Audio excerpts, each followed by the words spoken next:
প্রিয় পঞ্চম শ্রেণীর শিক্ষার্থীরা, আসসালামু আলাইকুম। আজ তোমাদের ইংরেজি বইয়ের page number 9, unit 2, our school গার্ডেনের যে ল্যাঙ্গুয়েজ ফোকাস আছে সেটা আমরা দেখে নিব। 3.1টি দেখো, language focus, common noun and collective noun. তাহলে কমন নাউন এবং কালেকটিভ নাউন সম্পর্কে আমরা কিছু নিয়ম জেনে নিব। কমন নাউন অর্থ হচ্ছে জাতিবাচক বিশেষ্য, অর্থাৎ যেগুলো জাতিবাচক বোঝায় সেগুলো হচ্ছে কমন নাউন। আর কালেকটিভ নাউন হচ্ছে সমষ্টিবাচক বিশেষ্য। তাহলে দেখো, লুক এট দ্য ওয়ার্ডস, শব্দগুলোর দিকে দেখো বা তাকাও। School, garden, flower, plant, in the text, this are common noun. এগুলো হচ্ছে কমন নাউন, অর্থাৎ জাতিবাচক বিশেষ্য। স্কুল বিদ্যালয়, গার্ডেন বাগান, ফ্লাওয়ার ফুল, প্লান্ট গাছ, এগুলো হচ্ছে জাতিবাচক বিশেষ্য। এগুলো মনে রাখবে, হ্যাঁ তোমরা। জাতিবাচক বিশেষ্য কি কি? স্কুল, গার্ডেন, ফ্লাওয়ার, প্লান্ট, আরও আছে। এরপর হচ্ছে a common noun refers to a general name of an object, place, group or item. তাহলে একটি জাতিবাচক বিশেষ্য কোনো বস্তু, অবজেক্ট অর্থ বস্তু, প্লেস অর্থ স্থান, গ্রুপ অর্থ দল, অর অথবা আইটেম জিনিসের সাধারণ নাম বোঝায়। এই লাইনটা খুবই গুরুত্বপূর্ণ। এ কমন নাউন একটি জাতিবাচক বিশেষ্য কি বোঝায়? কোনো বস্তু, স্থান, দল বা জিনিসের সাধারণ নাম বোঝায়। এটা কিন্তু important line. Example of common nouns, এর কতগুলো কমন নাউনের এক্সাম্পল দেওয়া আছে। এক্সাম্পলগুলো দেখো। I bought A fan yesterday, আমি গতকাল একটি কলম কিনেছি। এটা হচ্ছে কমন অবজেক্ট, মানে সাধারণ বস্তু, pen. I am going to school, আমি স্কুলে গিয়েছি, কমন প্লেস, স্কুল। এরপর হচ্ছে only 10 students submitted homework today, আজ মাত্র 10 জন শিক্ষার্থী বাড়ির কাজ জমা দিয়েছে। এটা হচ্ছে কমন গ্রুপ, সাধারণ দল।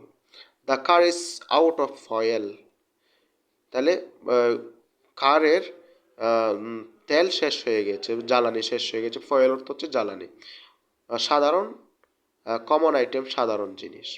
তাহলে দেখো, পেন, স্কুল, স্টুডেন্টস, ফয়েল, এগুলো সবগুলো হচ্ছে কমন নাউন। আবার দেখো, pen, school, students and foil, এগুলো হচ্ছে কমন নাউন।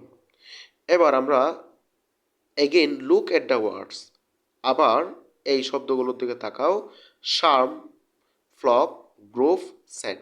শার্ম অর্থ হচ্ছে ফাল, ফ্লক অর্থ হচ্ছে জাক, গ্রুপ অর্থ দল, সেট অর্থ হচ্ছে গুচ্ছ, used in the text. There are name in words, এগুলো হচ্ছে নাম শব্দ। They dedicate a group of animals, people and objects. এইগুলো নামবাচক শব্দ, এগুলো হচ্ছে নামবাচক শব্দ, যেমন প্রাণী, অ্যানিমালস প্রাণী, পিপল মানুষ, অবজেক্টস বস্তু। This words are collective nouns, এগুলো হচ্ছে collective noun. Animal, people, objects, এগুলো হচ্ছে collective noun. A collective noun is the name of a specific group of people, animals or thing. Collective noun কি বোঝায়? নির্দিষ্ট দল, নাম, নির্দিষ্ট দল বোঝাতে কালেকটিভ নাউন ব্যবহৃত হয়। তাহলে এখানে কালেকটিভ নাউনের কিছু বেসিক দেওয়া আছে। দেখো, গ্রুপ অফ পিপল, মানুষের দলে কী কী আছে? ব্যান্ড অফ মিউজিশিয়ানস, সঙ্গীতজ্ঞদের দল। এ বোর্ড অফ ডিরেক্টরস, পরিচালকদের বোর্ড। এ টিম অফ অ্যাক্টরস, অভিনেতাদের দল। এরপর দেখো, এ গ্রুপ অফ অ্যানিমালস, প্রাণীবাচক। এ ফ্লক অফ শেফ, ভেড়ার পাল। এ হার্ড অফ ডিয়ার, হরিণের পাল।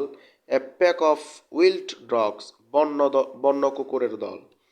এ গ্রুপ অফ থিংস, কিছু বস্তু। দেখো, এ পেয়ার অফ শোস, এক জোড়া জুতা। এ প্লেট অফ শেফস, জাহাজের বহর। এ বান্স অফ ফ্লাওয়ার, ফুলের একটি গুচ্ছ। এটা হচ্ছে কমন নাউন এবং কালেকটিভ নাউনের মোটামুটি একটু ধারণা। আমরা পরবর্তী ক্লাসে আরও ভালোভাবে জেনে নিব। তোমাদের পেজ নাম্বার 10-এ কিন্তু এই বিষয়ে আরও বিস্তারিত দেওয়া হচ্ছে, সেটা আমরা পরবর্তী ক্লাসে জেনে নেব। ধন্যবাদ সবাইকে। আগামী ক্লাসের আমন্ত্রণ জানিয়ে আজকের ক্লাসটি শেষ করলাম।